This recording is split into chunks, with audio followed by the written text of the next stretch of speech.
He was just a police canine dog, but what he did to catch a corrupt official is truly incredible. When his beloved partner was murdered, Titan knew something was wrong.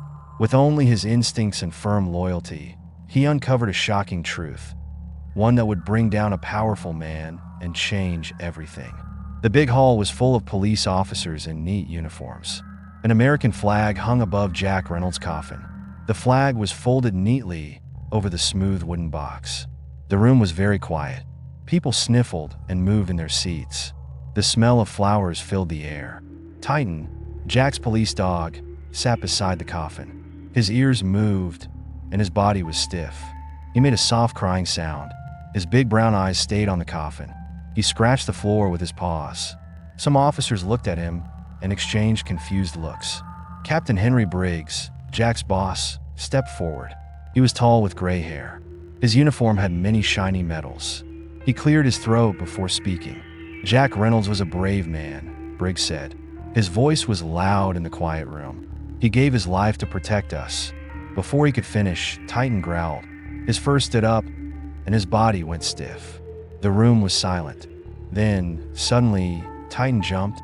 The big dog ran toward Briggs, barking loudly. Officers jumped up. Some reached for their guns. Titan's sharp teeth snapped close to Briggs' arm. A young officer pulled Titan back by his leash. The dog kept barking. His angry sounds filled the room. People looked at each other, shocked. Briggs stepped back. His face looked pale. He forced a small smile and raised his hands. "The poor dog is sad," he said. "He doesn't understand what happened." Titan kept growling. His eyes stayed on Briggs. Lisa Monroe, a smart detective, felt uneasy. She watched closely. Dogs do not attack for no reason. Titan was not just upset. He was trying to tell them something. After the funeral, Lisa walked to Jack's wife, Emily. "Has Titan been acting strange?" she asked. Emily sighed and petted Titan. "Yes, he does not eat much. He whines a lot, and he keeps going to Jack's locker at the police station. It's like he is looking for something." Lisa frowned. Titan was a trained police dog. He was not just a pet. If he was acting this way, there had to be a reason. That night, while the city was asleep, Titan did not rest. He walked back and forth near the door. His nails made clicking sounds on the floor. Then, when the clock struck midnight, he made his move. The back window was open a little. It was just enough for a smart dog to fit through. Titan jumped out and ran into the night. His strong legs carried him fast. He ran past dark streets and empty sidewalks. His nose twitched. He followed a scent only he could smell. He stopped at the police station. Titan scratched the back door and whined. Inside, a night guard sat at a desk, not noticing him. Titan walked to a side door. Behind that door was Jack's locker. Titan let out a soft whimper. Then, he did something surprising. He jumped onto the door handle. He pushed his weight against the door. It opened a little. Titan slipped inside. Titan moved quickly. His nose led him through the dark hall. He stopped in front of Jack's locker. He scratched at it and whined. Something was inside. Something important. Lisa could not sleep. She felt worried. She decided to check on Titan. When she saw the back door of the station open, her heart beat faster. She stepped inside slowly. Her hand hovered near her gun. The station was dark and quiet. The only sound was the vending machine humming. Then she heard scratching. She followed the noise. When she turned the corner, she saw him. Titan sat in front of Jack's locker, scratching it again and again. Lisa held her breath. "What is it, boy?" she whispered. Titan whined and pushed his nose against the locker. Lisa hesitated. Then, she reached for the lock. It was not locked. Slowly, she pulled it open. Inside, she saw a pile of papers. Jack had written on them. Some pages were crumpled, like he had been in a hurry. Lisa flipped through them. Her eyes widened. There were names, dates, and locations. Reports about drug busts that did not make sense. At the bottom, a small USB drive was stuck to the locker wall with tape. Lisa's hands shook as she pulled it off. What had Jack found before he died? Behind her, Titan growled. Lisa froze. The hair on her neck stood up. Someone else was there. Slowly, she turned around. A shadow moved in the hallway. Titan sat in the dark police station. His eyes stayed on something. His nose moved, smelling the air. He scratched the evidence locker door. His paws made loud sounds. He whined and pulled at the bottom of the door. Lisa Monroe stood close, watching him. Lisa walked forward. She unlocked the door and opened it. Titan pushed his nose inside. He sniffed hard, moving quickly. Then he pawed at something. Lisa bent down and pulled it out. It was Jack's bulletproof vest. Lisa's heart beat fast as she looked at it. The vest should have kept Jack safe. But there was a bullet hole in a place that should have been protected. She touched the hole. It was too close. Too perfect. This was not a shootout, she whispered.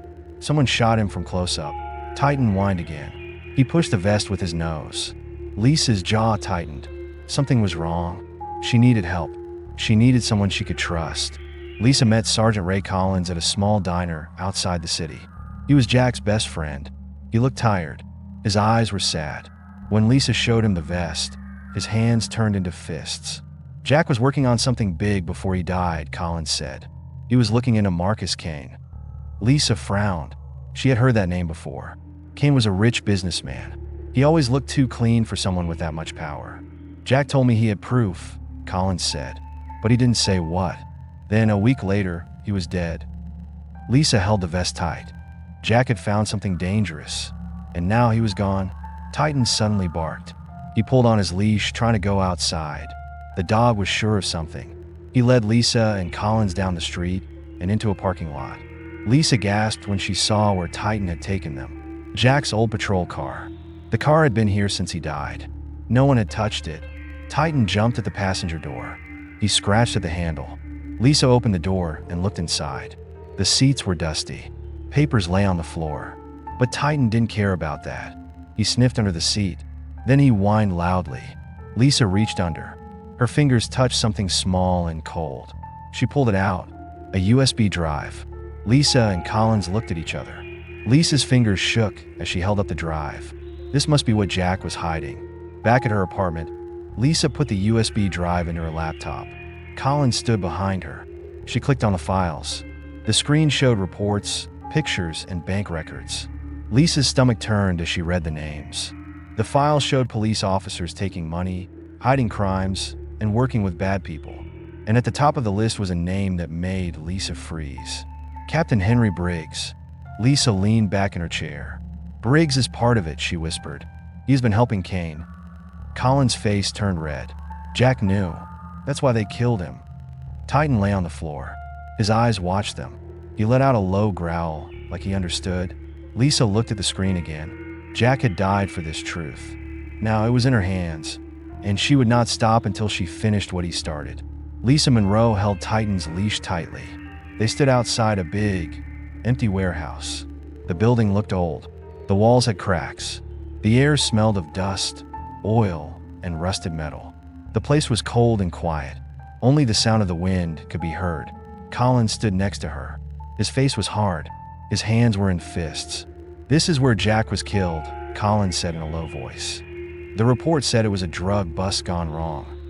Titan sniffed the ground. His nose twitched. Then suddenly he pulled forward. Lisa had to hold on tight. The dog was strong. He dragged them to a patch of dirt near the loading dock. His paws dug fast, throwing dirt into the air. He barked loudly. Lisa bent down. "What is it, boy?" She brushed away the loose dirt. Something small and shiny was there. It caught the light. A bullet casing. Collins picked it up. He turned it over in his hand. His face changed. His eyes darkened. "This isn't from Jack's gun," he said. "This isn't even the same type of bullet they listed in the report." Lisa's heart started to beat faster. "Then why is it here?"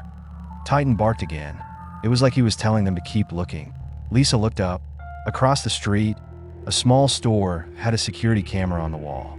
"We need that footage," she said. A few minutes later, they were inside the store. The air smelled of old wood and coffee. An old man stood behind the counter. He adjusted his glasses. "You want the footage from that night?" he asked. "I don't know if it's still there." Lisa stepped closer. "Please. It's important." "Loom inside." He turned to his computer. He clicked a few buttons. Then, a grainy video appeared on the screen. The time matched the night Jack died. The camera showed the street near the warehouse. Lisa leaned in. At first, there was nothing, just an empty road. Then, headlights flashed. A black car pulled up. Lisa held her breath. a man stepped out. It was Captain Briggs. Colin's face twisted with anger. "That liar," he muttered. "He said he wasn't here." They kept watching. A few moments later, Jack appeared. He walked toward Briggs. They talked. Lisa couldn't hear them, but Jack looked serious. Then, suddenly, Briggs reached for his gun. A bright flash of light. Jack fell to the ground. Lisa gasped. She covered her mouth. Collins took a step back. His face was pale. Titan let out a low, deep growl. Lisa's hand shook. Her eyes burned. "Jack wasn't killed by criminals," she whispered. "He was murdered by his own captain." Collins took a deep breath. "We have proof now. We can take this to internal affairs." Lisa nodded, but her hands felt cold. "Briggs won't let this go easily," she said. Collins clenched his jaw. "Then we don't give him a choice." Titan stood next to them. His ears were up. His eyes were sharp. He was ready. Lisa looked at the screen again. This was the truth Jack had died for. They finally had the proof. They weren't going to stop now. Lisa copied the video onto a USB drive. She put it in her pocket. Then she looked at Collins. "We need to move fast," she said. "Briggs might already know we're looking into this." Collins nodded. "I'll call someone I trust at Internal Affairs," he said. "We need backup." Lisa turned to Titan. She patted his head. "You found the truth, boy," she whispered. "Now we have to finish what Jack started." Titan wagged his tail, but his eyes were serious. He knew this wasn't over. Collins pulled out his phone. He stepped outside to make the call. Lisa looked around the store. The old man behind the counter watched them.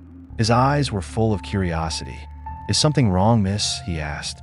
Lisa hesitated. "No," she said. "Everything is fine." But everything was not fine. Outside, a black car slowly passed by. Lisa's stomach twisted. The car looked familiar. She had seen it before. Briggs' car. Lisa's breath caught. She turned to Collins, who was still on the phone. "We need to leave," she said. Collins turned. He followed her gaze. His face hardened. "Now!" Lisa grabbed Titan's leash. She rushed to the door. Collins followed. The black car sped up. It was coming back. Lisa's heart pounded. She wasn't sure what was going to happen next, but she knew one thing for sure. They were running out of time. Lisa Monroe sat at her desk. Her fingers tapped the keyboard. She sent an email to a secret contact. The message was simple. "I have proof of who killed Jack Reynolds." She closed her laptop and leaned back. Collins stood by the window. He looked at the dark street outside. "Are you sure about this?" he asked. "Briggs is dangerous. He won't just walk away." Lisa nodded. "That's why we're doing this. If he thinks we have proof, he'll come to find it. And we'll be ready." Titan lay on the floor. His ears twitched. His eyes followed every small movement. He could feel the tension in the air. Hours passed. The room was quiet. Collins rested on the couch. Lisa checked her gun again. It was fully loaded. She took a deep breath. She was about to close her eyes when Titan's head shot up. The dog let out a low, deep growl. His body tensed. His sharp eyes focused on the front door. Lisa grabbed her gun. Collins sat up, now fully awake. He reached for his weapon too. The house was silent, but Titan kept growling. Then, the door handle turned slowly. Titan barked loudly and jumped up. The door swung open. A shadowy figure stepped inside. It was Captain Briggs. Briggs moved quickly. He ran to Jack's old desk. He pulled open drawers, throwing papers everywhere. He was looking for the USB drive. Titan did not wait. He let out a fierce snarl and leaped onto Briggs. The impact knocked the man down hard. He hit the ground with a thud. Lisa and Collins rushed forward. Their guns were raised. "Don't move," Lisa shouted, but Briggs didn't listen. He struggled under Titan's weight. His hand moved inside his jacket. Then, he pulled out a gun. Before he could point it, Titan attacked again. His sharp teeth clamped down on Briggs' arm. The man screamed in pain. The gun dropped to the floor with a loud clunk. Briggs fought to push Titan off, but the dog was too strong. He pinned the man down. His teeth stayed close to Briggs' throat. His deep growls filled the room. Lisa kicked the gun away. She grabbed Briggs' wrists and locked handcuffs around them. "It's over," she said, breathing hard. "You killed Jack. Now, you'll pay for it." Briggs glared at her. His face twisted in anger. "You don't understand," he hissed. "Jack was getting too close. He was asking too many questions. Kane, Lisa pulled the cuffs tighter. Save it for the judge. Collins stepped forward. He reached inside the desk and found a hidden compartment. He pulled out the USB drive.